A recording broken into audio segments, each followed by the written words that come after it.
कि जो जन्म आदि विकार से रहित है, और वही वसुदेव जी के घर में जन्म लिए और जन्म लेने के बाद फिर गोकुल चले गए, जिनके मनोरथ को कंस इत्यादि भी नहीं समझ सके और बलदेव इत्यादि भी जिनके बारे में नहीं जान सके, बलराम इत्यादि भी जिनके बारे में नहीं जान सके, वही गोपों के बीच में जो शोभा पा रहे हैं और जिनकी बांसुरी की धुन को सुन करके गंगा जो जमुना जी हैं, वो जमुना जी कठोर हो जाती हैं और गोवर्धन पर्वत तरल हो करके बहने लगते हैं जिनकी बांसुरी की धुन सुन करके। ऐसे भगवान श्री कृष्ण जो समस्त प्रकार के रोगों तापों को नष्ट कर देते हैं, ऐसे सत्य स्वरूप श्री कृष्ण का हम ध्यान करते हैं। सत्यम परम धीमहि, जो परम सत्य भगवान श्री कृष्ण हैं, हम उनका ध्यान करते हैं। इसलिए भागवत में सत्य स्वरूप में भगवान कृष्ण की ही वंदना की गई है दशम स्कंद में। सत्यव्रतम सत्य परम सत्यम सत्यस्य योनिम निहितम च सत्ये सत्यस्य सत्यामृत सत्यनेत्रम सत्यात्मकम त्वाम शरणं प्रपन्नः। ऐसा जो भगवान सत्य स्वरूप हैं, ऐसे भगवान श्री कृष्ण की ही वंदना सत्य स्वरूप में की गई। और फिर इसके बाद फिर अगले श्लोक में अनुबंध चतुष्टय बताते हैं। विशेषाधिकारी च संबंधस्य प्रयोजनम, इसमें विषय क्या है, कथा का अधिकारी कौन है, इसका संबंध किससे है और कथा का प्रयोजन क्या है, इस बात को फिर बताते हैं। और इन सब बातों को बताने के बाद आगे कथा में शौनकादि ऋषि सूत जी से प्रश्न करते हैं, 6 प्रश्न करते हैं। इन्हीं 6 प्रश्नों को फिर विस्तार से कथा आगे बढ़ती है। प्रश्न क्या करते हैं कि किम श्रेयः शास्त्र सारः कहो स्वावतार प्रयोजनम किम कर्म केवताराश्च धर्माकम शरणं गतः, कि प्राणी मात्र का कल्याण कैसे हो। पहला प्रश्न ये किया, सबका कल्याण कैसे हो, प्रथम प्रश्न ये किया। और शास्त्र सारा का बहुत सारे शास्त्र हैं, सबको पढ़ा नहीं जा सकता है। जब को सबको अगर पढ़ा नहीं जा सकता तो शास्त्र का सार क्या है। अरे बहुत ज्यादा दूध हो गया है, सारा दूध हम नहीं पी पा रहे हैं, तो उसको दही बना करके घी निकालने के सारा तो घी तो खा ही सकते हैं। तो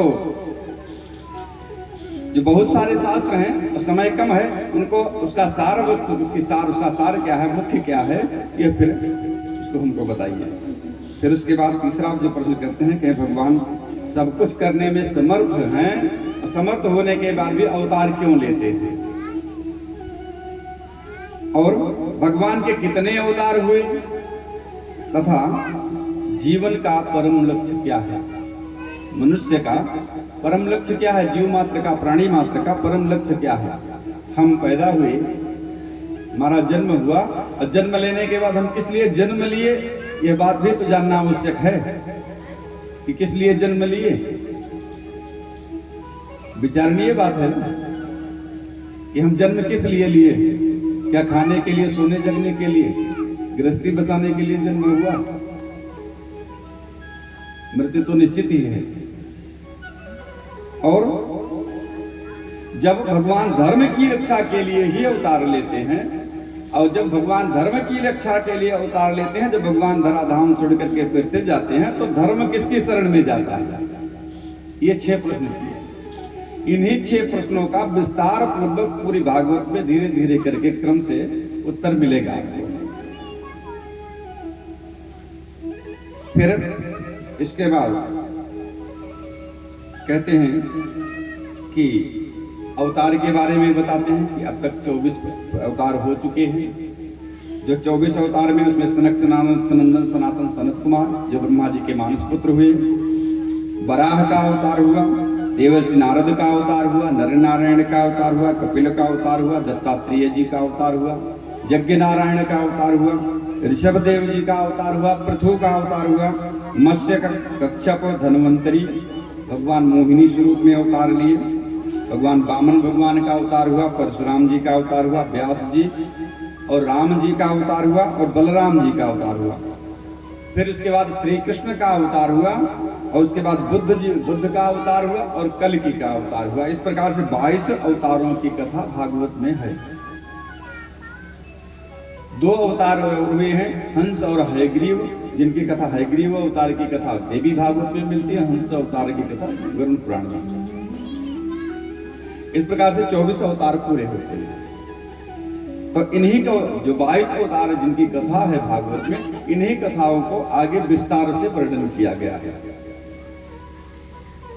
फिर कहते चांस कला पुंसा कृष्णस्तु भगवान स्वयं, ये जो 14 कला जो 22 अवतार जो हैं, इन 22 अवतारों में ये सब अंश और कला के अवतार हैं, लेकिन भगवान श्री कृष्ण स्वयं थे। तांस कला पुंसा कृष्णस्तु भगवान स्वयं, भगवान कृष्ण भगवान जो थे वो स्वयं ही कृष्ण के रूप में आए थे और पूर्ण 16 कला से अवतार लिए थे। अब यहाँ समझने की थोड़ा सा बात है कि 16 कला है क्या? 5 ज्ञानेंद्रियां, 5 कर्मेंद्रियां और 5 पंच महाभूत। पंच महाभूत अर्थात पृथ्वी, वायु, आकाश, अग्नि, जल और पृथ्वी, ये 5 महाभूत कहे गए हैं। और 5 जो ज्ञानेंद्रियां हैं, शब्द, स्पर्श, रस, रूप और गंध। और जो कर्म इंद्रियां हैं, मुख, त्वचा, आंख, जीवा और नाक, ये 5 ज्ञानेंद्रियां हैं। ये 15 हो गए। और 16वां मन, जो इनसे संपूर्ण रूप से जो अवतार हुआ, इन सबको मिला करके वही संपूर्ण अवतार माना गया, 16 कला का अवतार। अब वैसे देखा जाए तो सबके अंदर विद्यमान है, लेकिन भगवान श्री कृष्ण ने इन सबका भरपूर प्रयोग भी किया है, इन सबका प्रयोग भी खूब किया है। आगे कथाओं में विस्तार से चर्चा की जाएगी।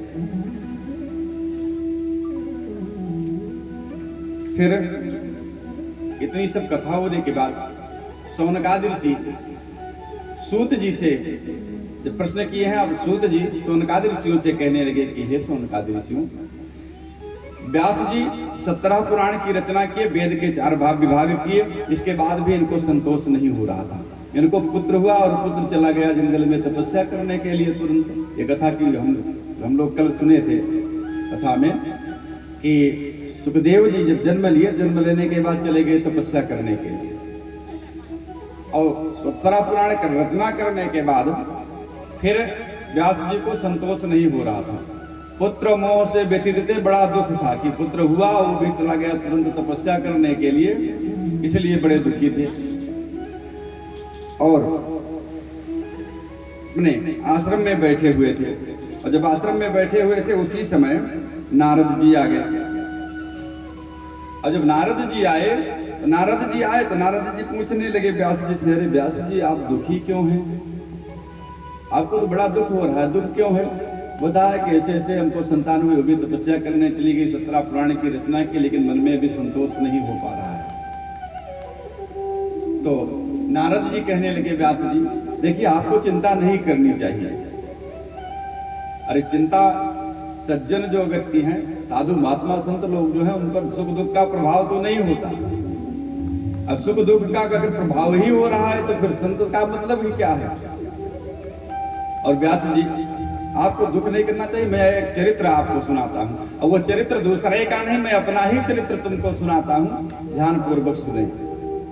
नारद जी कहने लगे व्यास जी से, अब नारद जी कहने लगे कि हे व्यास जी, पूर्व जन्म में मैं दासी का पुत्र था। पूर्व जन्म में, इस जन्म के पहले मैं दासी का पुत्र था। और दासी का पुत्र मैं कैसे हुआ? कहे उसके पहले के जन्म में, 3 जन्म की कथा सुना रहे हैं नारद जी व्यास जी को। कहे उसके पहले जन्म में मैं उपबरहण नामक एक गंधर्व था। जब मैं उपबरहण नामक गंधर्व था, मैं गान करता था। मैं खूब बढ़िया से, इतने बढ़िया राग लाग करके गाता था कि मेरे गीत को सुन करके सब लोग बड़े प्रसन्न हो जाते थे। मेरा देवलोक में भी बड़ा सम्मान था। देवता इत्यादि इंद्रादित्य जब सभा होती है तो हमको बुलाते थे गाने के लिए। आप लोग थोड़ा सा और आगे आ जाए, बैठ जाए तो आनंद ज्यादा होगा। हाँ, तो फिर कहने लगे मैं उसके पहले उपबरहण नामक गंधर्व था, और जब मैं उपबरहण नामक गंधर्व था तो मेरी बड़ी प्रतिष्ठा थी, मैं सुंदर भी था। एक दिन इंद्र की सभा में बुलाया गया मुझको, और उस सभा में भगवान भी थे। और जब मैं वहां पहुंचा, वहां पहुंच करके उस धार्मिक सभा में मैं बैठ करके लौकिक गीत गाने लगा। कि भाई भागवत की कथा हो रही है, भागवत की कथा में भोजपुरी गाना बजने लगे तो कैसे लगेगा? मैं वहां पहुंचा, मैं अश्लील गीत गाने लगा, और जब अश्लील गीत गाने लगा तो वहीं पर जो देवता लोग थे, देवताओं ने मुझको श्राप दे दिया, कहा जाओ मैं तुमको श्राप देता हूं कि तुम दासी के पुत्र हो जाओ। उन्हीं देवताओं के श्राप के कारण मैं दासी पुत्र बना। अब नारद जी, मैं दासी का पुत्र तो था, अब आगे की कथा सुनिए कि मैं दासी का पुत्र हो गया। कि मैं दासी का पुत्र था पूर्व जन्म में, और जब मैं दासी का पुत्र था, एक दिन की बात, जो चतुर्मासा व्रत होता है, चतुर्मासा व्रत करने के लिए बहुत सारे संत लोग आए, और जब संत लोग आए तो मेरी माँ दासी का काम किया करती थी जिनके यहाँ, तो उनके यहाँ संत लोग आए। संत लोग कहे कि देखो हम यहाँ रुकना चाहते हैं और 4 महीने का व्रत करेंगे। इसलिए जब संत लोग चतुर्मासा व्रत करते हैं तो 4 महीने एक ही जगह रहते हैं और वहीं भजन कीर्तन इत्यादि करते हैं, वो स्थान छोड़ करके फिर कहीं नहीं जाते। ये नियम है चतुर्मासा व्रत का, जो 4 महीने का व्रत किया जाता है। तो अब यहीं रहेंगे, भजन कीर्तन करेंगे। तो मेरी माँ कहने लगी कि ठीक है, जो भी सहयोग होगा मैं भी सहयोग करूंगी। तो कहा ठीक है। अब मेरी माँ उन संतों की सेवा करने लगी। मेरी माँ की नियुक्ति उन संतों की सेवा करने में लग गई और मैं भी उन्हीं संतों के साथ रहने लगा। उस समय मेरी अवस्था 5 वर्ष की ही थी, लेकिन मैं अन्य बच्चों की तरह चंचल नहीं था। मेरा स्वभाव ऐसा नहीं था कि मैं खेलूं कूदूं।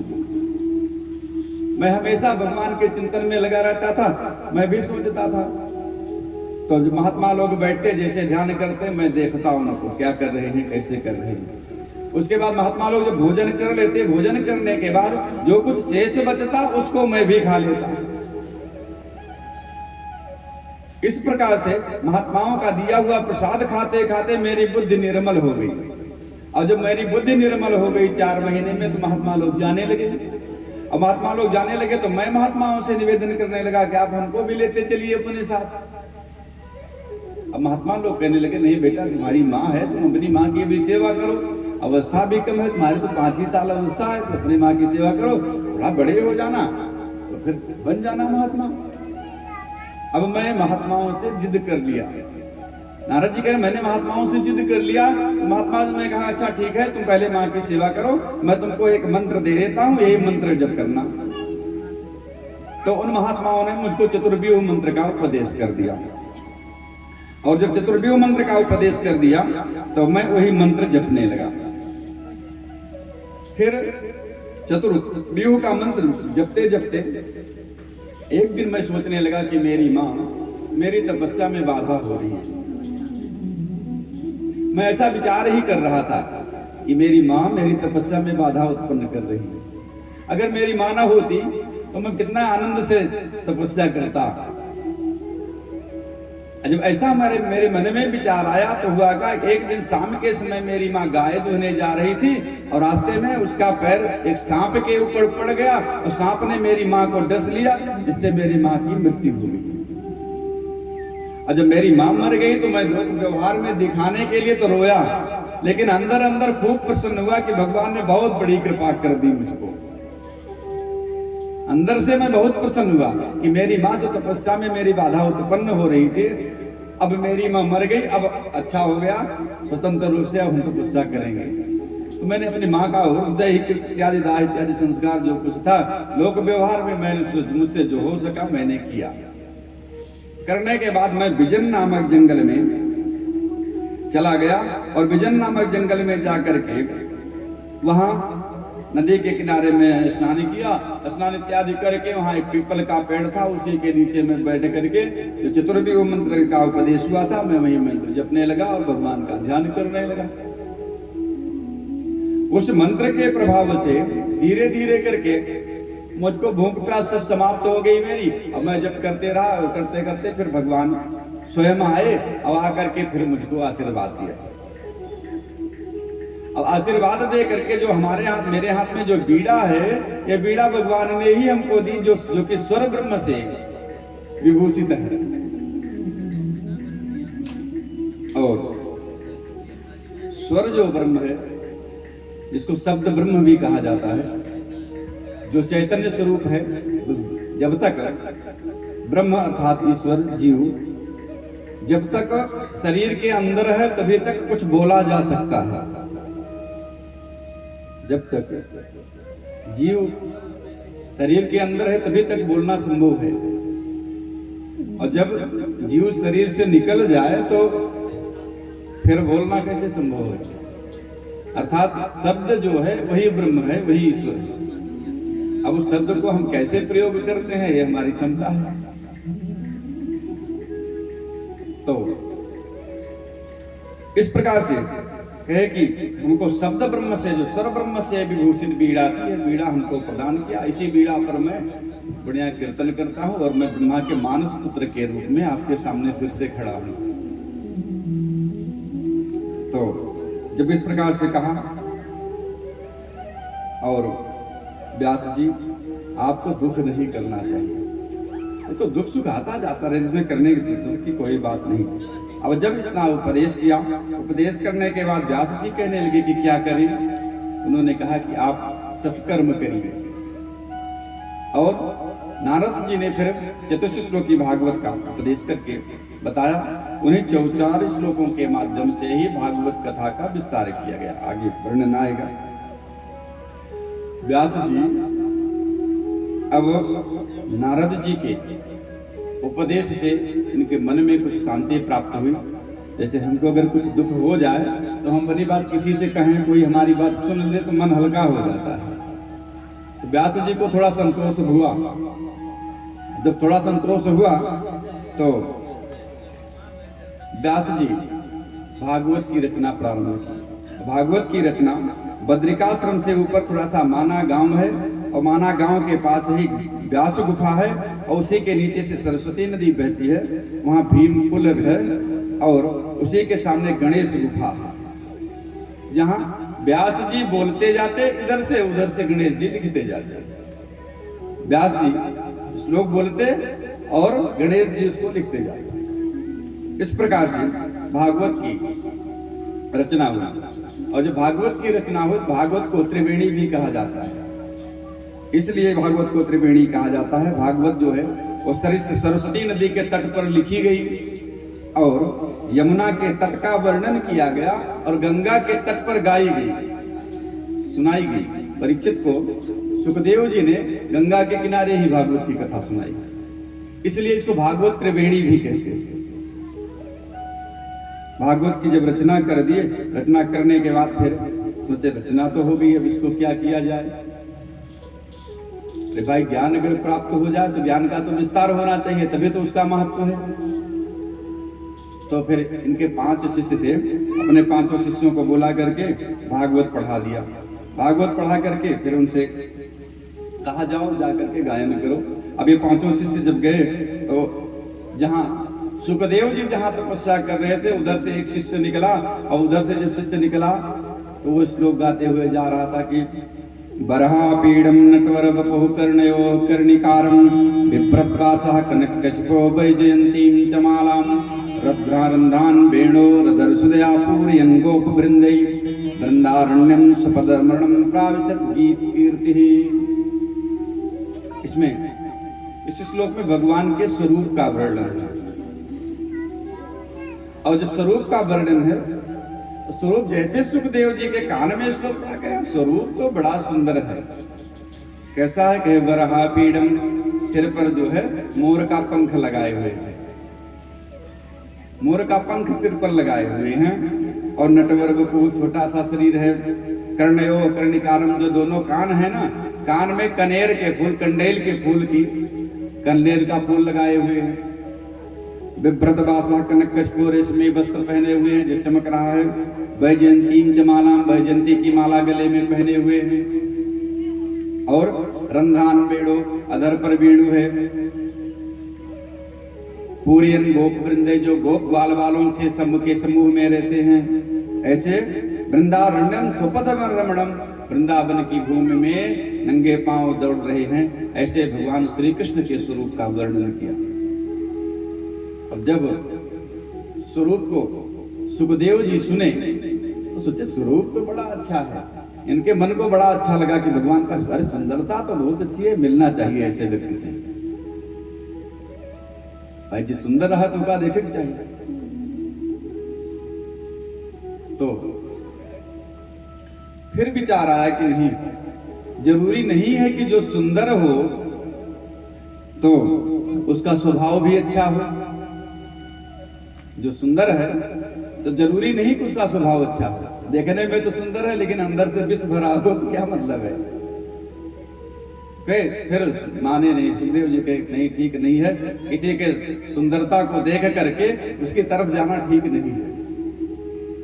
ऐसा विचार कर रहे थे तब तक दूसरा शिष्य आ गया, और दूसरा शिष्य आया तो वो दूसरा श्लोक बांटने लगा, श्लोक बांटते जाने लगा। ओ वकीम स्तन कालकूटम जिघांसया पादे प्रसादी लेभे गतिम धातृचिताम ततोन्यम कमवादल दयालुम शरणम ब्रजेमा। इसमें भगवान के स्वभाव का वर्णन किया गया इस श्लोक में। भगवान का स्वरूप कैसा है, कहे अहो बकी नाम पूतना, जिस पूतना ने भगवान को मारने के लिए अपने स्तन में कालकूट विष लगा करके पूतना आई कि मैं दूध पिला दूंगी मर जाएंगे। लेकिन भगवान श्री कृष्ण ने क्या किया कि उनको धात्युचिताम ततोन्यम, उनको माता के समान गति प्राप्त कर दी। जो माता को गति प्राप्त होनी चाहिए, जो माता को सुख प्राप्त होना चाहिए, या जो माता का स्थान है जो मिलना चाहिए, वही स्थान भगवान श्री कृष्ण ने पूतना को दे दिया। और माता के समान स्थान जब दे दिया तो जब स्वभाव का भी वर्णन पता चला कि अरे इनका स्वरूप भी अच्छा है, रूप भी अच्छा है, और वो बातचीत की भाषा भी, कार्य भी अच्छा है इनका, तो ऐसे तो मिलना चाहिए। अब गुफा से निकल करके तुरंत बोला अरे शिष्य जी रुको रुको रुको रुको बच्चे रुको। कहे क्या बात है, कहे ऐसा है कि ये श्लोक कहाँ से मिले। अरे कहे ऐसे तो हमारे गुरुजी ने 18,000 श्लोक लिखे हैं। कहे अच्छा, कहे गुरुजी कहाँ है, कहे गुफा रहते हैं गुरुजी, क्या क्या नाम बताए व्यास जी। अब जो पुत्र जन्म लेकर के तपस्या करने चला गया था वही पुत्र फिर से आए, लौट करके आए व्यास जी के पास। और जब व्यास जी के पास आए तो व्यास जी ने भागवत की का अध्ययन इनको भी करवाया। बोलिए वृंदावन बिहारी लाल की। अब यहां से भागवत की रचना जो प्रारंभ हुई आगे की कथाओं में उसका वर्णन किया गया। भागवत ग्रंथ की रचना वहीं से प्रारंभ होती है जहां से महाभारत समाप्त हो जाता है। महाभारत जहां से समाप्त हो जाता है वहीं से भागवत प्रारंभ होती है। और यथा मृदे तोरो सिंजयानाम वीरेषु वीरगतिं गतेषु वृकोदरा विद्ध गदा विमर्श भग्नोरुदंडे धृतराष्ट्रपुत्रे। धृतराष्ट्र के पुत्र दुर्योधन की जंघा टूट गई है, वो युद्ध भूमि में पड़ा हुआ कराह रहा है। और जब युद्ध भूमि में पड़ा हुआ कराह रहा और सारे योद्धा लोग जो हैं वो वीर गति को प्राप्त हो गए हैं, मर गए हैं, केवल अकेले यही बचा है कौरव पक्ष में। और अश्वत्थामा बचा था। तो कहे कि फिर अश्वत्थामा आया। अश्वत्थामा आकर के कहने लगा कि देखो अभी तो राजा बचा है, और जब तक राजा बचा है तब तक यह नहीं मान लेना चाहिए कि युद्ध हम हार गए हैं। युद्ध हार गए हैं तब तक यह नहीं मान लेना चाहिए कि अभी तो राजा जीवित ही है। एक काम करो कि मुझको अपना सेनापति नियुक्त करो और मैं पांडवों का वध कर दूंगा। अब दुर्योधन बड़ा प्रसन्न हुआ, कहा मौका तो अच्छा है। तो दुर्योधन ने अश्वत्थामा से कहा ठीक है जाओ भाई वध कर दो, मैं तुमको अपना सेनापति बनाता हूं। अब अश्वत्थामा विचार करने लगा ऐसे अगर मैं लड़ूंगा सामने से पांडवों से तो जीत नहीं पाऊंगा। तो उसने काक उलूकन न्याय से युद्ध किया। काक उलूकन न्याय कहते हैं एक बार की बात, कौआ और उल्लू में झगड़ा हो रहा था। तो दिन का समय था। दिन के समय में जो कौवे थे वह उल्लुओं के ऊपर खूब हमला किए और बहुत सारे उल्लुओं को मारे। अब उल्लू बेचारे दिन में उनको दिखाई नहीं पड़ रहा था, क्या करें। फिर जब रात्रि हुई तो उल्लुओं ने क्या किया, तो कौओं के ऊपर आक्रमण कर दिया। इसलिए कि रात में कौओं को नहीं दिखाई पड़ रहा, उल्लुओं को दिखाई पड़ रहा था। तो अश्वत्थामा ने कहा कि मैं इसे दिन में तो विजय नहीं प्राप्त कर सकता, कर पाऊंगा, इसलिए रात में ही अर्जुन के ऊपर चढ़ाई करूंगा। और इधर क्या हुआ कि पांडव जब विजय प्राप्त कर लिए तो भगवान श्री कृष्ण ने कहा कि देखो अब तुमको विजय प्राप्त हो गई, इस रात्रि घर में नहीं रहना चाहिए अपने शिविर में। अगर अपने शिविर में रहेंगे तो अच्छा नहीं है। भगवान श्री कृष्ण पांडवों को लेकर के दूसरी जगह चले गए। और जब दूसरी जगह चले गए तो द्रौपदी के जो 5 पुत्र थे वही लेटे हुए थे।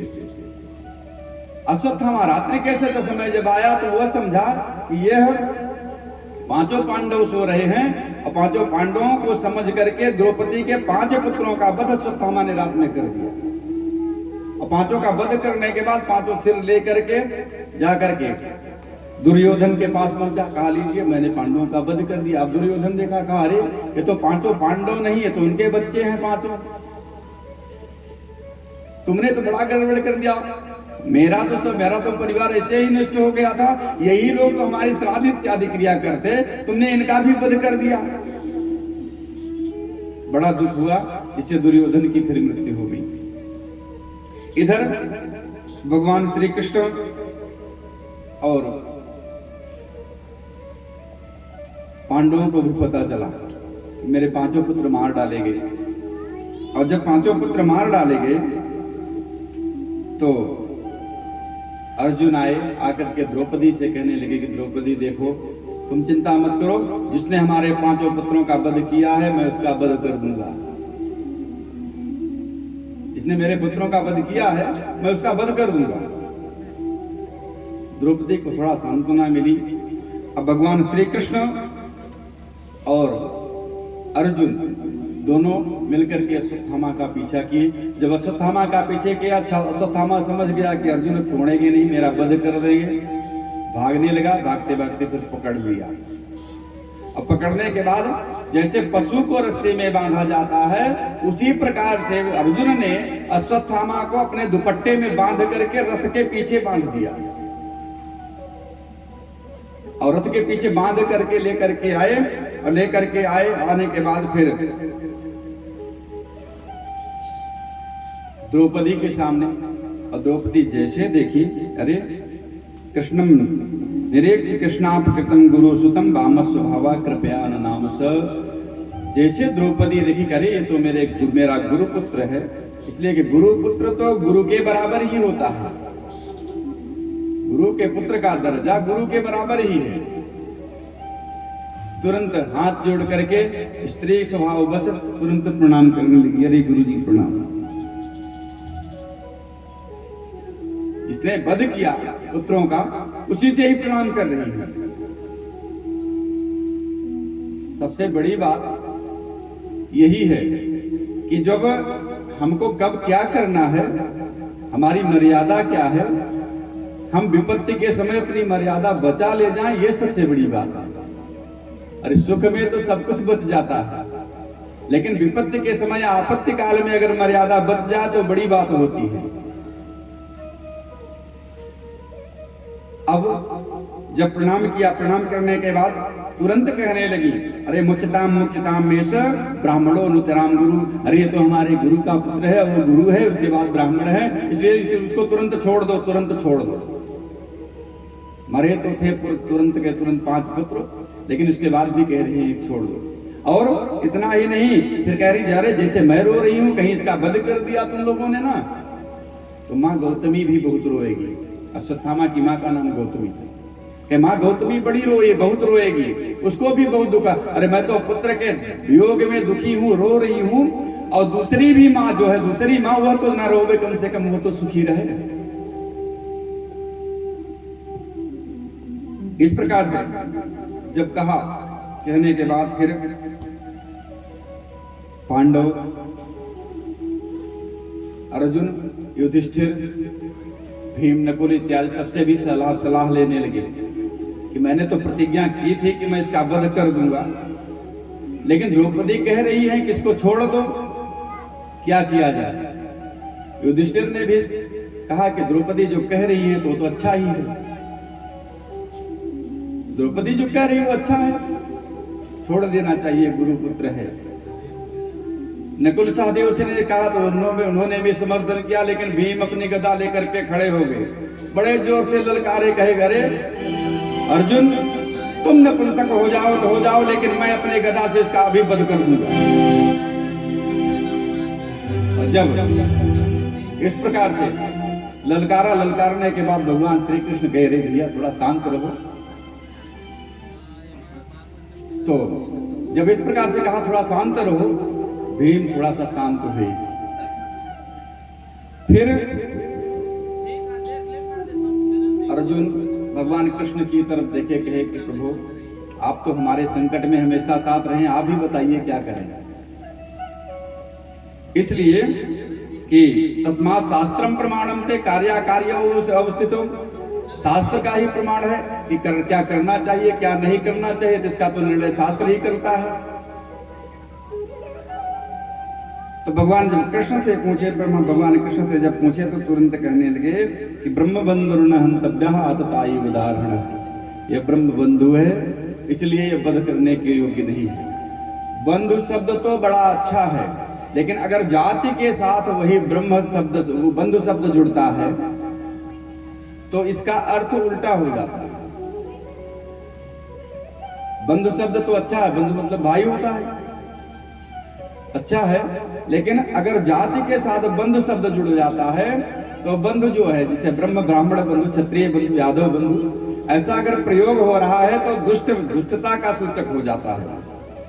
शब्द तो वही है, लेकिन प्रयोग करने के तरीके में वो अर्थ उल्टा देने लगता है। अरे ब्रह्म बंधु है अर्थात ये दुष्ट ब्राह्मण है, इसके बाद भी ये मारने के योग्य नहीं है,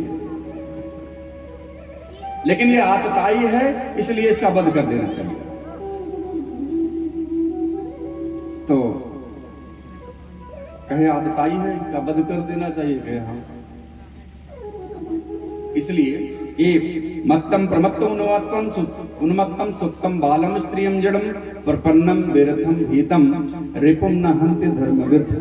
जो धर्मवेत्ता लोग हैं वो इन सब का वध नहीं करते। कौन किनका कहे न मत्तम जो नशे में मत हो, मस्त है जो नशे में हो जाए भाई 4 गाली दे सकता है।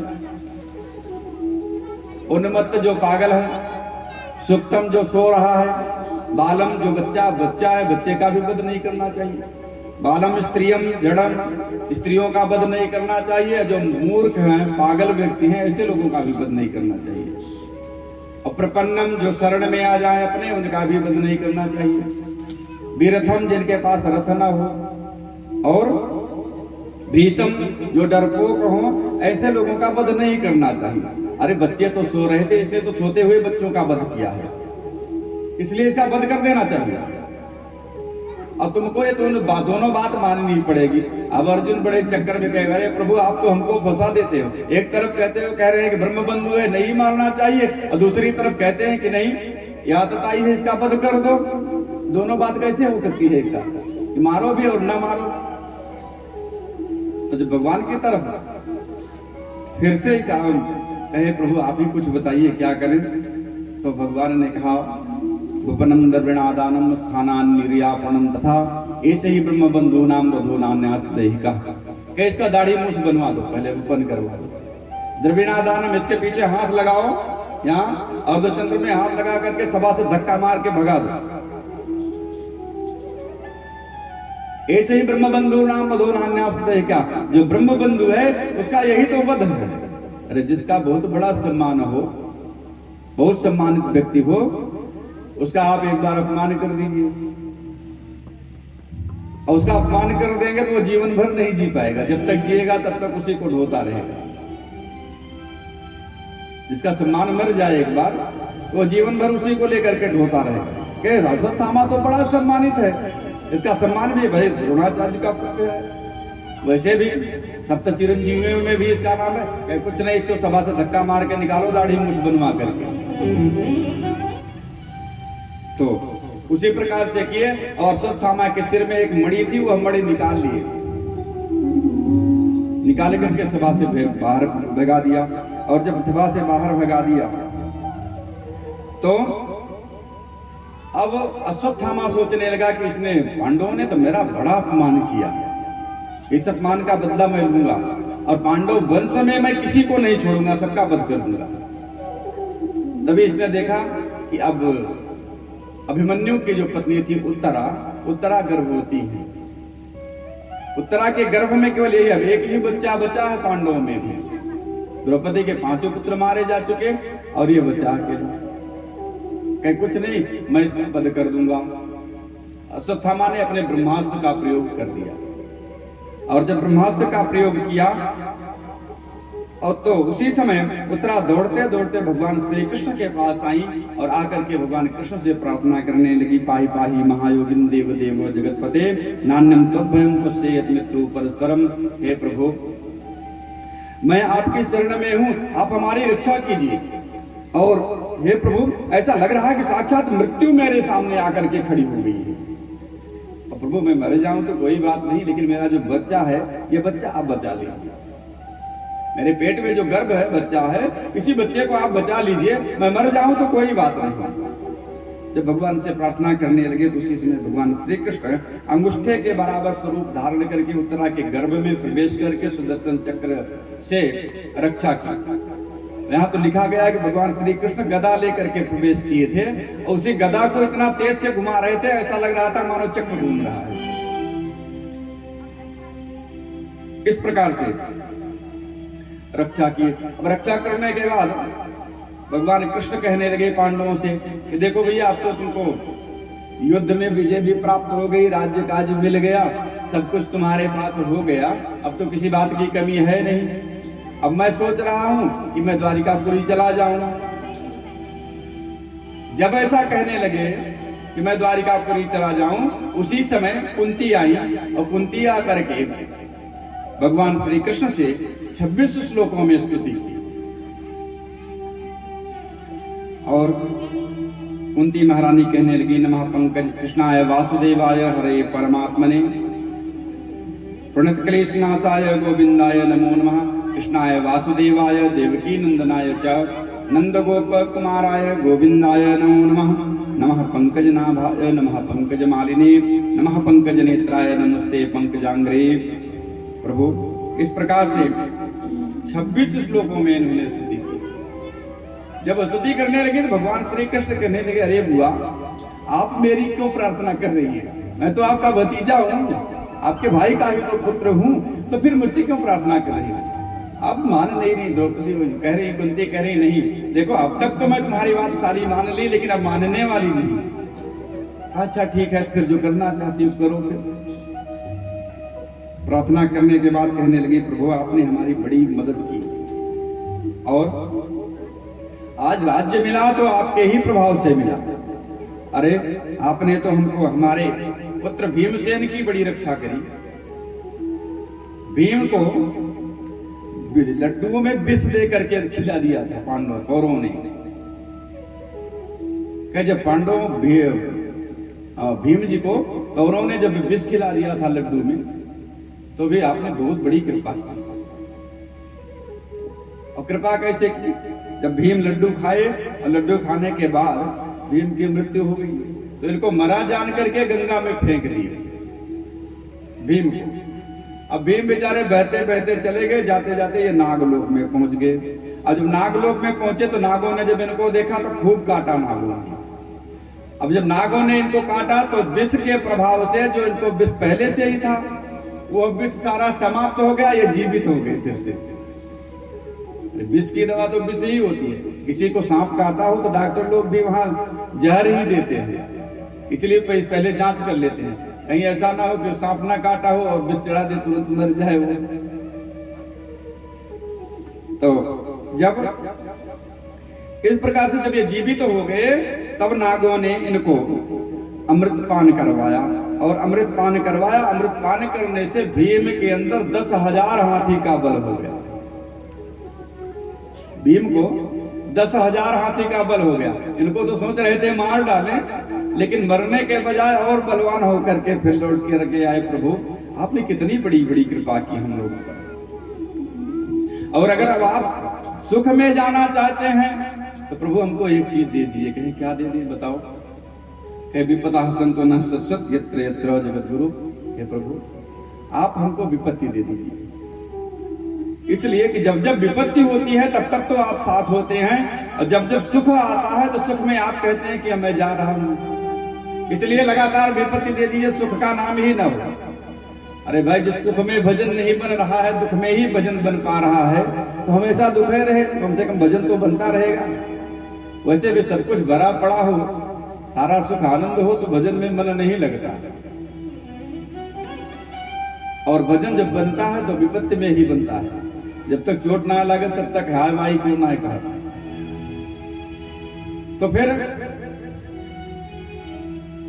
कहने लगी, आप अगर हमको देना ही चाहते हैं तो आप विपत्ति दे दीजिए, विपत्ति रहेगी तो कम से कम आपका स्मरण तो बना रहेगा। जब इस प्रकार से प्रार्थना की, भगवान श्री कृष्ण कहने लगे कि देखिए बुआ जी, आप दुखी मत हो, और मैं आप इस प्रकार से हमसे कह रही हैं तो ठीक है, मैं रुक जाता हूँ। भगवान कृष्ण कुछ दिन के लिए रुक गए, और रुक गए। रुकने के बाद फिर भगवान श्री कृष्ण भीष्म पितामह से मिलने के लिए पांडवों के साथ गए। अभी तक महाभारत के युद्ध के बाद भीष्म पितामह की मृत्यु नहीं हुई थी, इसलिए कि भीष्म पितामह को इच्छित मृत्यु का वरदान प्राप्त था।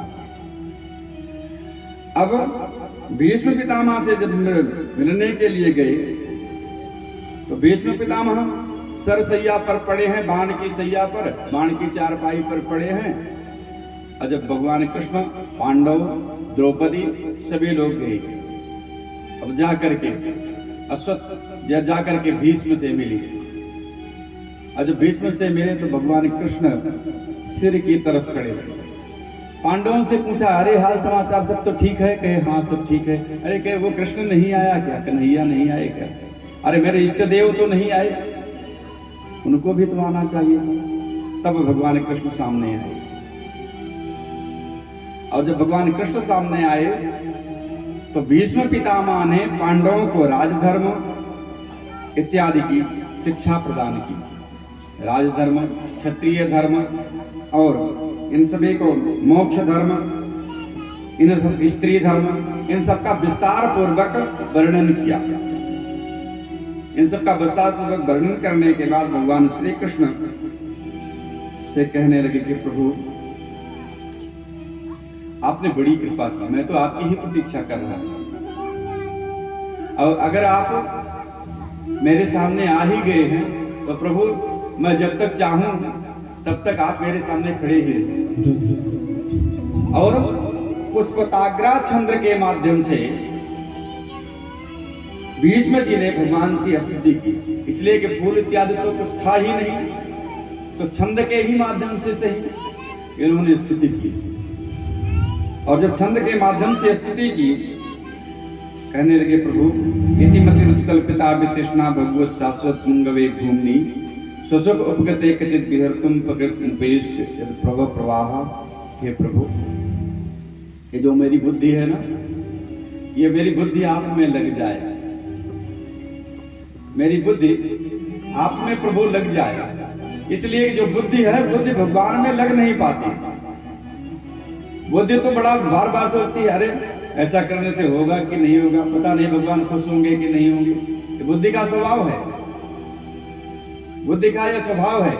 ये कार्य हम कर रहे हैं, पता नहीं सफलता मिलेगी कि नहीं मिलेगी। अब हम अयोध्या जाते नहा पता ना नहा पाओ कि न नहा पाओ। हाँ, ये बुद्धि का विचार है। बुद्धि सोचती है प्रभु, लेकिन जो है मेरी बुद्धि है ना, ये बुद्धि आपके ही चरण कमल में लग जाए। पुष्पताग्रा चंद्र के माध्यम से 11 श्लोकों में स्तुति की, और 11 श्लोकों में स्तुति करने के बाद फिर कहने लगे प्रभु मैं ये चाह रहा हूं कि आज जब तक मैं शरीर न छोड़ दूं, मेरी मृत्यु न हो जाए, तब तक आप मेरे सामने खड़े रहे। भगवान श्री कृष्ण तो सबका मनोरथ तो जानते ही हैं, भक्त पर कृपा करने के लिए ही गए थे। और आइए हम लोग भी भजन के माध्यम से थोड़ा सा जानते हैं। श्री कृष्ण इतना तो करना स्वामी, इतना तो करना स्वामी, जब प्राण तन से निकले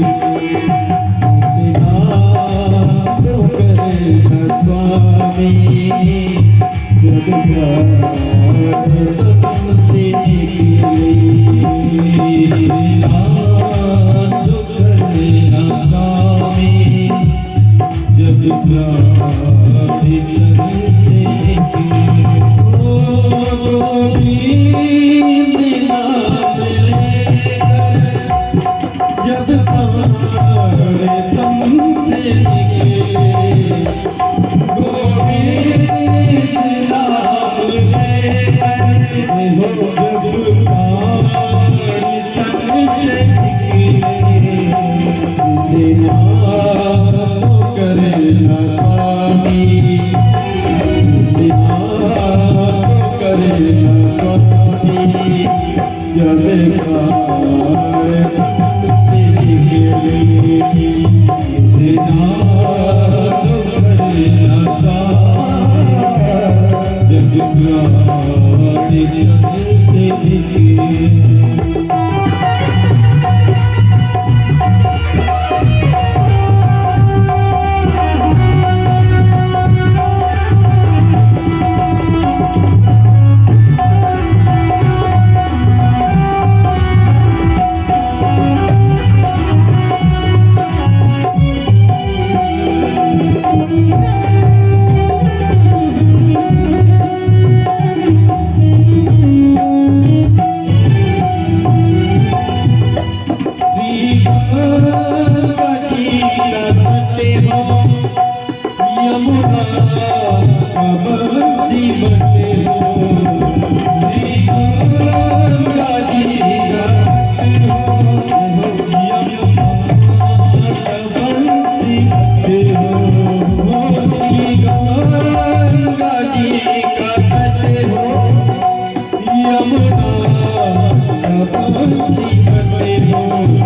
मेरा साथ मेरा निकटे हो मेरा साथ मेरा निकटे हो जब प्यार तुमसे निकले मेरा साथ मेरा निकटे हो जब प्यार तुमसे निकले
कुछ हंसी हो जब प्यार तुमसे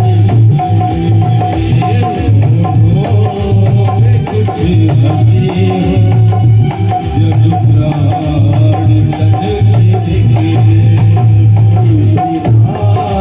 तो करना स्वामी जब प्यार तुमसे निकले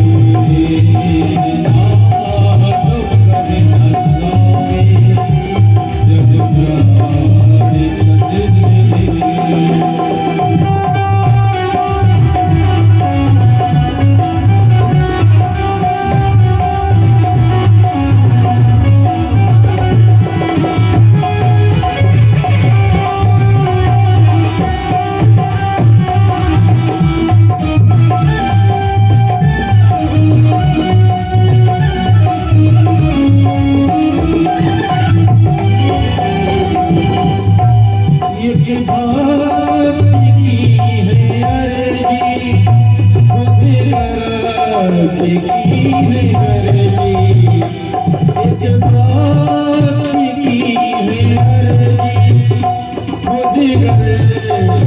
की गर्जी आगे तुम्हारी मर्जी आगे तुम्हारी मर्जी जब प्राण तन से निकले आगे तुम्हारी मर्जी जब प्राण तन से निकले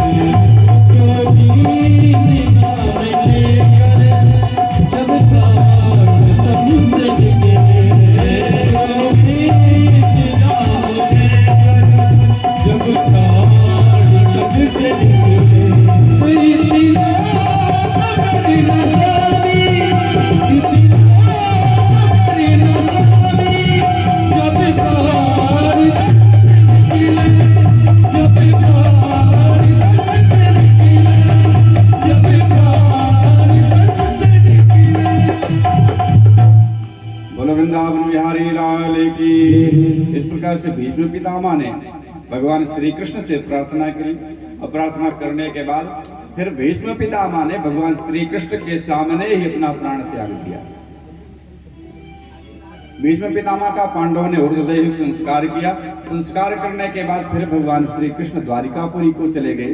जब भगवान श्री कृष्ण द्वारिकापुरी को चले गए तो कुंती को बड़ा दुख हुआ और कुंती भगवान कृष्ण के विरह में ही अपना प्राण त्याग दिया।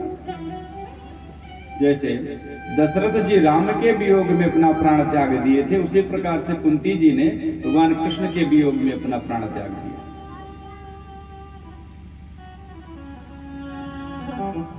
फिर इसके बाद परीक्षित के जन्म की कथा आती है। परीक्षित के जन्म का जब समय आया तो परीक्षित का जन्म उत्तरा के गर्भ से होने के बाद धर्मराज युधिष्ठिर को पता चला कि संतान हुई। उत्तरा को बड़े प्रसन्न हुए, ब्राह्मणों को बुलाया, बुला करके जात कर्म संस्कार करवाया। जात कर्म संस्कार करवाने के बाद फिर इनका नामकरण संस्कार करवाया। नामकरण संस्कार सामान्य रूप से 12वें दिन होता है अथवा 3 महीने में किया जाता है।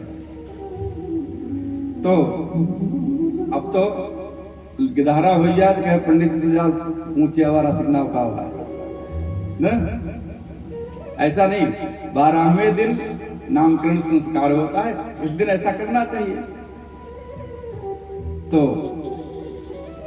फिर नामकरण जब संस्कार करने की बात है, ब्राह्मण लोग आए, नामकरण संस्कार किए और इनका नाम रखा परीक्षित।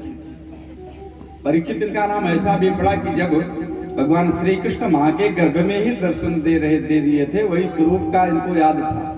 इस स्वरूप का में भगवान कृष्ण दर्शन दिए थे, उसी स्वरूप का ये चिंतन कर रहे थे। और जैसे ही जन्म हुआ तो वह स्वरूप हो गया, तो उसको इधर उधर देखने लगे तो वो स्वरूप कहाँ चला गया, इसलिए इनका नाम परीक्षित पड़ गया।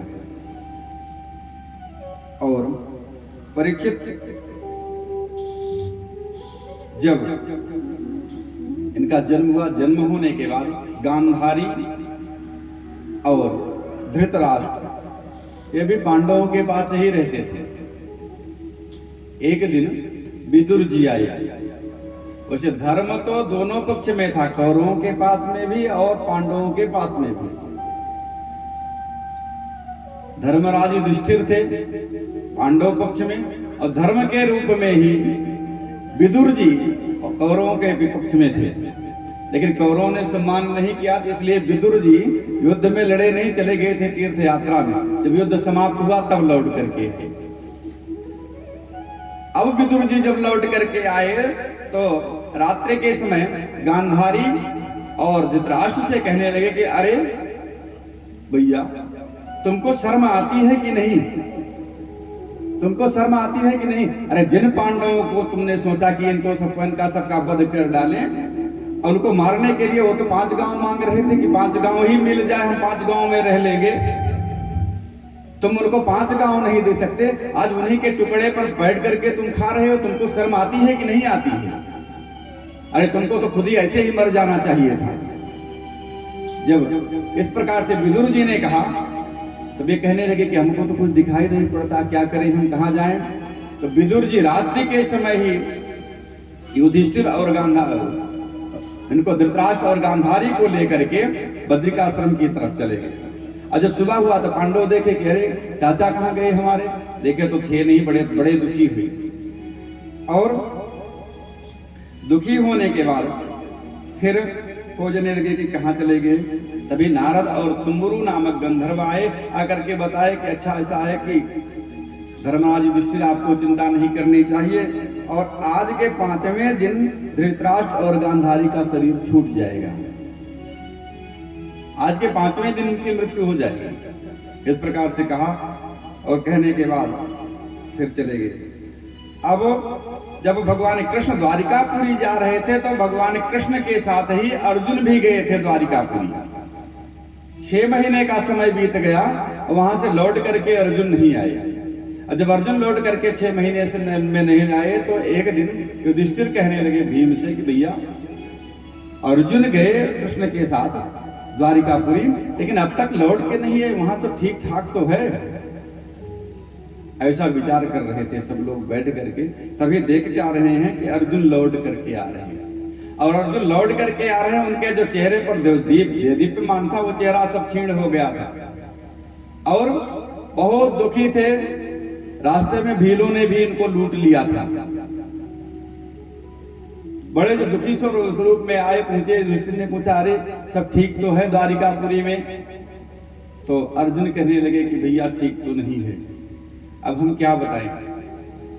जिन भगवान श्री कृष्ण ने हम लोगों की हर विपत्ति में मदद की, हमारी सहायता की, वही भगवान श्री कृष्ण परम धाम को चले गए। और द्वारिकापुरी तो जल में डूब गई। 4-5 लोग बचे थे, चतुर्पंचाव सजता 4-5 लोग बचे थे। जब इस प्रकार से कहा तो युधिष्ठिर कहने लगे करे ये तो बड़े दुख की बात है, अब हम लोगों को यहाँ नहीं रहना चाहिए, इसलिए कि जब भगवान ही नहीं रहे तो हम लोग रह करके क्या करेंगे। तुरंत परीक्षित को राज्य दे दिया, और परीक्षित को राज्य दे करके चले गए तपस्या करने के लिए बद्रिकाश्रम। इधर परीक्षित राज्य करने लगे। परीक्षित जब राज्य करने लगे, एक दिन परीक्षित अपने घोड़े पर सवार होकर के जंगल में गए। जब जंगल में गए तो देख क्या रहे हैं, एक गाय है और एक बैल है। जो बैल है वह एक ही पैर पर खड़ा है, एक बड़ा काला काला व्यक्ति है, उसको अपने पैर से उसको अभी पैर तोड़ देना चाह रहा है। एक ही पैर पर वह खड़ा है बैल। तुरंत परीक्षित को बड़ा गुस्सा आया, कहा अरे दुष्ट तुम कौन हो, और मैं परीक्षित जब तक राज्य कर रहा हूं तब तक तो मेरे राज्य में बिल्कुल अधर्म नहीं होना चाहिए। राजा का तो यह परम कर्तव्य है उसके राज्य में सारी प्रजा सुखी हो, किसी के प्रति द्वेष भाव न हो, सबको न्याय मिले, प्रजा सुखी रहे, यही राजा का धर्म है। और तुम क्यों मार रहे हो? बहुत जब क्रोधित हुए तो क्रोधित होने पहले वो काला काला जो व्यक्ति था वो हाथ जोड़ करके प्रार्थना करने लगा, कहा प्रभु मैं आपकी शरण में हूँ और मैं कली हूँ, तो मेरा समय आ गया है, और मेरा जो समय आ गया तो मैं अपना कार्य करूंगा ही। कह अच्छा ऐसा है कि जहां तक मेरा राज्य है उस राज्य को छोड़ करके चले जाओ। कह अरे प्रभु ऐसे कैसे, मैं तो आपके शरणागत हूँ, अब शरणागत की रक्षा करना तो आपका धर्म है। जब इस प्रकार से कहा, कहने के बाद फिर परीक्षित से कहने लगे कि परीक्षित हमको कुछ स्थान दे दो, मैं वहीं रहूंगा। तो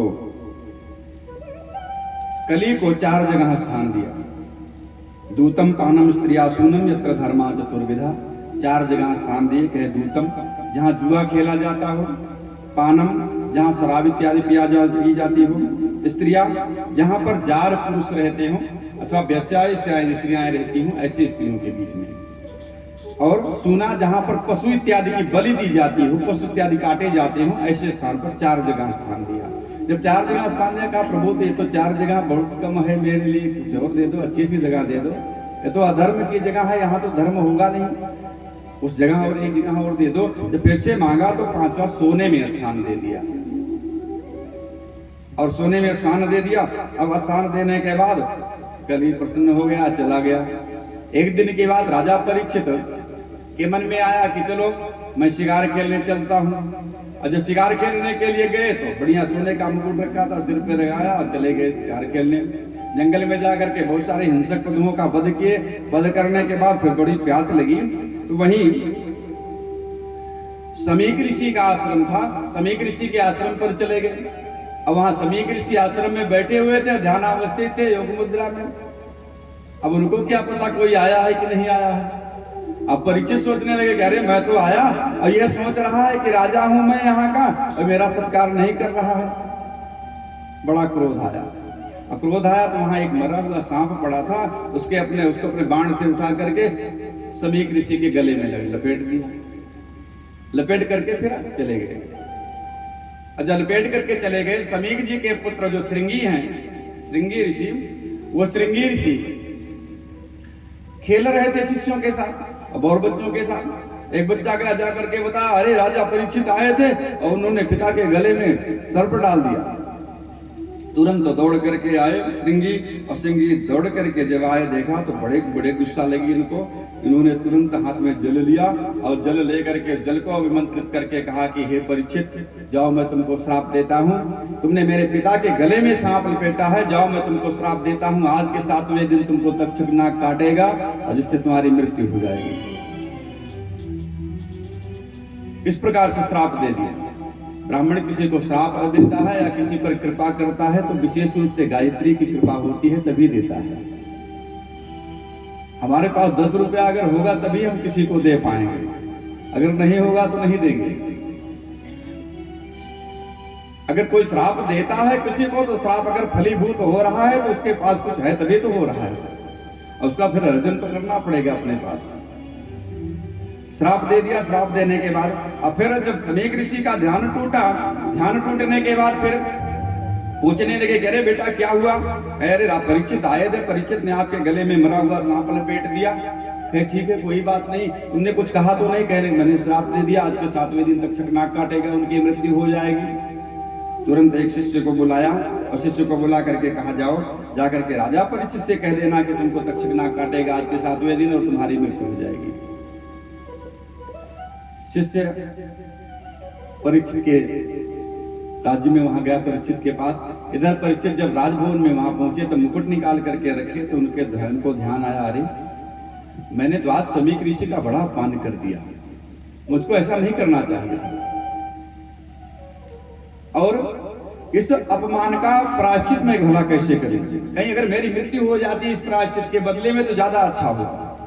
ऐसा सोच ही रहे थे, तभी वो शिष्य को गौरमुख नामक जो शिष्य था वो जाकर के पहुंचा और कहने लगा कि राजन आपको श्राप हो गया है, आज के 7वें दिन तक्षक नाग काटेगा और आपकी मृत्यु हो जाएगी। परीक्षित अंदर से बहुत प्रसन्न हुए कि मैंने जो गलती की थी उसकी सजा हमको मिल गई। तुरंत अपने पुत्र जन्मेजय को बुलाए, जन्मेजय को बुला करके राज्य दे दिया। स्वयं चले गए गंगा के किनारे कि गंगा के किनारे अगर मेरी मृत्यु होगी तो गंगा के स्मरण मात्र से ही सारे पाप समाप्त हो जाते हैं, और गंगा के किनारे अगर मृत्यु हो जाएगी तो हमको सद्गति प्राप्त हो जाएगी। शास्त्र का ऐसा वचन है, शालिग्राम के सम्मुख, तुलसी के सम्मुख, कुशा के पास समीप कुशा, अगर मृत्यु के समय कुशा हो तो कुशा के पास, गंगा के किनारे, यहाँ से अगर मृत्यु होती है तो मोक्ष पद प्राप्त हो जाता है। आज गंगा जी का सहारा इन्होंने लिया, और जब गंगा के किनारे गए और जब गंगा के किनारे जाकर के बैठ गए, वहां बैठने के बाद अब जैसे सब लोगों ने सुना कि परीक्षित को श्राप हुआ, वो गंगा के किनारे बैठे हुए हैं, धीरे धीरे सभी लोग वहां आने लगे। अत्रि वशिष्ठ चौनस्य शरद्वान अरिष्टनेमि भृगुरंगिरस्य पाराशरो ज्ञातस्तोच रामा उत्ततेन्द्र प्रमदेन बाहु। अत्रि वशिष्ठ च्यवन गौतम मेधातिथि देवल देवराज इत्यादि सारे जो ऋषि गण संत महात्मा सभी लोग धीरे धीरे करके वहां पर इकट्ठा होने लगे। और जब ये सब लोग इकट्ठा होने लगे तो सबसे इन्होंने प्रश्न किया कि मरणासन्न व्यक्ति को क्या करना चाहिए, जिसकी मृत्यु समीप आ जाए उसको क्या करना चाहिए। परीक्षित का प्रश्न यही है, भाई मृत्यु तो सबकी निश्चित है, लेकिन अगर मृत्यु सन्निकट होगा तो क्या क्या किया जाए। अब तो पता चल गया आज के 7वें दिन मृत्यु होगी,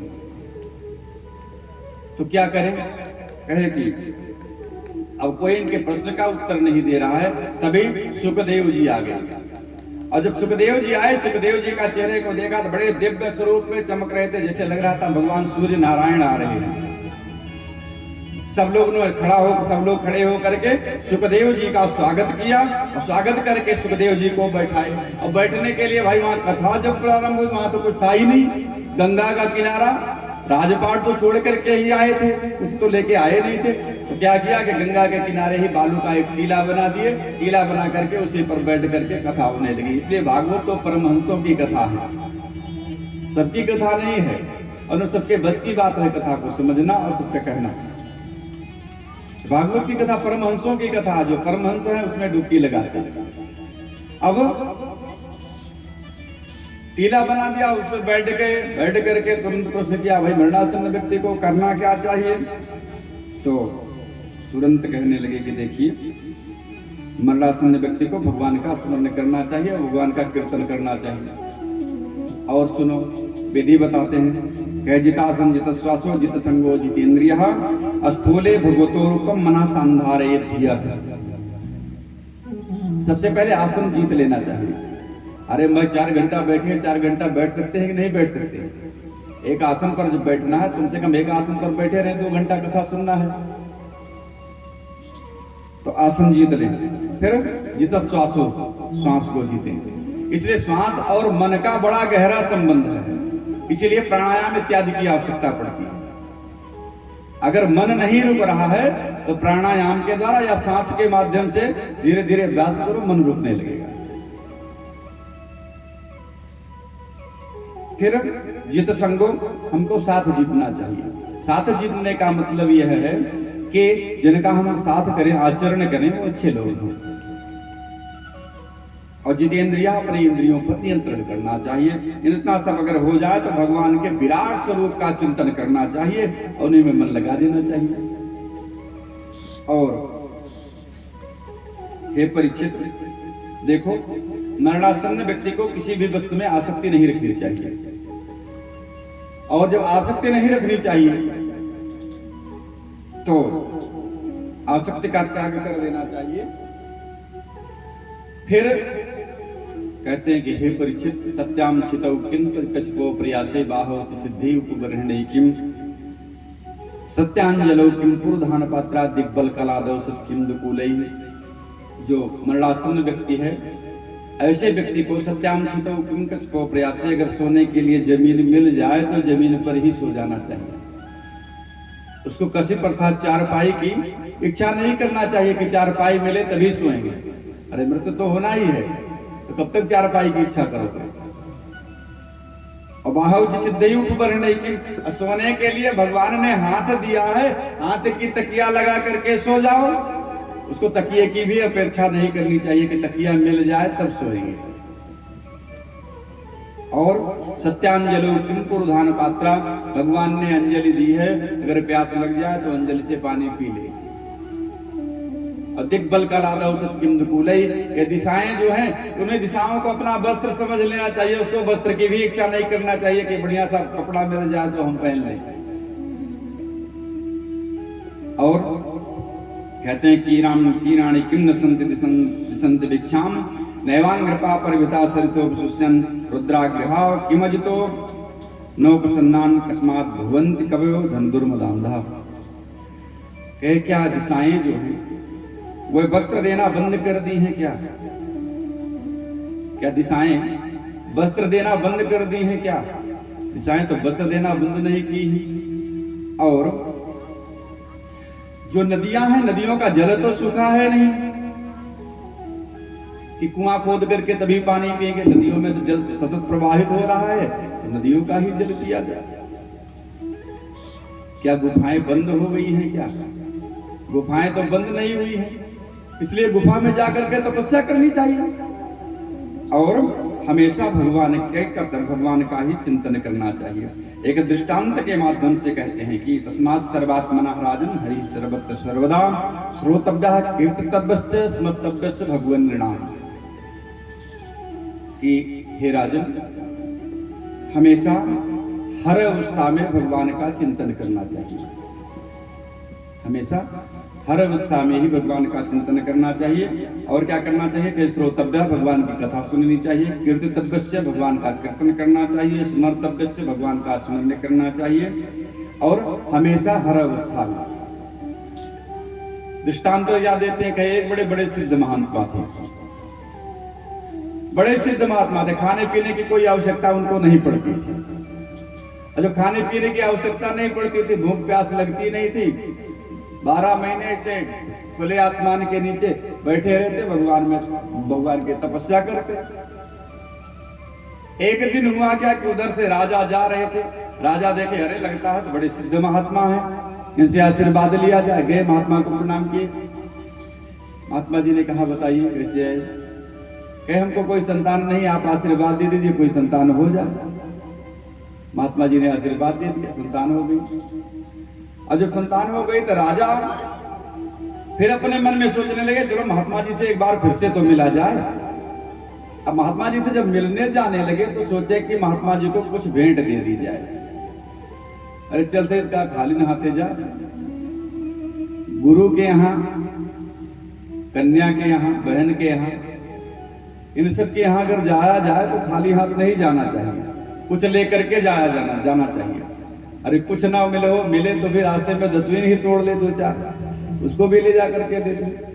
मतलब खाली नहीं जाना चाहिए, कुछ न कुछ भेंट तो लेके ही जाना चाहिए। इन सब से, गुरु के यहाँ, कन्या के यहाँ, बहन के यहाँ, इनके सबके यहाँ खाली हाथ बिल्कुल नहीं जाना चाहिए, कुछ लेकर के ही जाना चाहिए। अब कहे महात्मा जी हैं, अब उनके यहाँ हम जाएं खाली हाथ जाए? वैसे तो महात्मा जी को तो कुछ लगता है नहीं, खाने पीने के लिए बैठे रहते हैं। फिर सोचे चलो गीता की पुस्तक लेते चलते। अब महात्मा जी के लिए गीता की पुस्तक लेकर के राजा आए। अब राजा गीता की पुस्तक महात्मा जी को देने लगे। महात्मा जी सोचे कि तो बड़ा गजब हो गया, मैं भला गीता की पुस्तक लेकर के क्या करूंगा? अगर नहीं लूं तो ये गीता है तो इसका भी अपमान हो जाएगा। अरे कोई खाने पीने की वस्तु होती तो मैं मना कर देता, वस्त्र इत्यादि होता तो भी मना कर देता, लेकिन ये गीता है, धर्म ग्रंथ है, इसको मैं कैसे कह दूं कि नहीं लूंगा? अब गीता की पुस्तक ले लिए। लेने के बाद अब सोचने लगे कि अब क्या करूं, कहां रखूं गीता की पुस्तक? इसको जमीन पर रख नहीं सकते, तो फिर महात्मा जी को उठना पड़ा। उठे, गए जंगल से पत्ता तोड़े, पत्ता तोड़ करके ले आकर के बिछाए, फिर उस पर पुस्तक रखी। बरसात का महीना आ गया। बरसात का जब महीना आया तब सोचने लगे, अरे बरसात में तो पुस्तक पर पानी गिरेगा, गल जाएगी। छोटी सी झोपड़ी बना दी पुस्तक के लिए। अब जब झोपड़ी बन गई, उसमें छाया हो गई। अब उसमें चूहे आने लगे काटने के लिए गीता की पुस्तक। अब महात्मा जी सोचने लगे, बड़ी दुख की बात, अब इसकी रक्षा करनी चाहिए। अब महात्मा जी गीता की पुस्तक रक्षा करने के लिए एक बिल्ली पाल लिए। अब बिल्ली से पुस्तक की रक्षा होती है, लेकिन अब बिल्ली को खाने के लिए दूध चाहिए या और कुछ चाहिए। तो गांव तक जाने लगे, गांव जाकर के दूध लाए, दूध बिल्ली पिए तो पुस्तक की रक्षा करें। फिर करते करते महात्मा जी सोचने लगे, कब तक मांग करके लाएंगे? महात्मा जी एक गाय पाल लिए। अब जब गाय पाल लिए, इसलिए गाय जब दूध देगी तो दूध बिल्ली पिएगी, बिल्ली पी करके पुस्तक की रक्षा करेगी। अपना को तो कुछ लगता नहीं था। अब धीरे धीरे गृहस्थी बढ़ती चली जा रही है। इतने में हुआ क्या कि भगवान की और बेटी टेढ़ी हुए थे। एक गांव में एक व्यक्ति अपनी पत्नी को बहुत मारा। अब वो बेचारी भाग करके महात्मा जी के पास पहुंच गई। तो महात्मा जी से कहने लगे, अब हमारी रक्षा कीजिए। अब ये सोचने लगे कि शरण में आई तो इसकी रचना करें, बताइए। सकते ठीक है, जाओ गौशाला में गाय वाय की सेवा करो, वहीं रहो। भगवान की और बेटी टेढ़ी हो गई तो उसी स्त्री से महात्मा जी से कुछ संतान भी हो गई। जो महात्मा जंगल में बैठ करके आराम से तपस्या कर रहे थे, खाने पीने के लिए कुछ नहीं रख रहा था, आज सारी गृहस्थी जम गई। परिवार हो गया, पत्नी हो गए, बच्चे हो गए, पशु हो गए, सब एक गीता की पुस्तक से। अब महात्मा राजा एक दिन सोचने लगे कि काफी दिन हो गया, चलो अब चल करके फिर महात्मा जी से मिल ले। अब राजा आए तो यहाँ महात्मा जी रहते थे, तो वहां महात्मा जी दिखाई नहीं पड़ रहे हैं। फिर देख के आ रहे हैं कि एक व्यक्ति कंधे पर हल रखे हुए बैल लेकर के जा रहा है।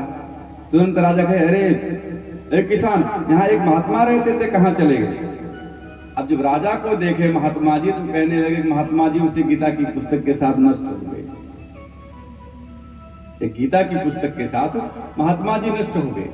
इसलिए मरणासन्न व्यक्ति को किसी में आसक्ति नहीं रखनी चाहिए। जिस प्रकार से उन महात्मा की सारी तपस्या सब कुछ एक गीता की पुस्तक को बचाने में ही लग गए, और ऐसा लग गए कि सारे का सारा सब कुछ नष्ट हो गया। इसलिए मरणासन्न व्यक्ति को किसी में आसक्ति नहीं रखनी चाहिए और भगवान का ही स्मरण करना चाहिए। आइए हम लोग भी भगवान नाम संकीर्तन करते हैं, फिर आरती करेंगे। श्री राधे गोपाल भज मन श्री राधे, श्री राधे गोपाल भज मन श्री राधे।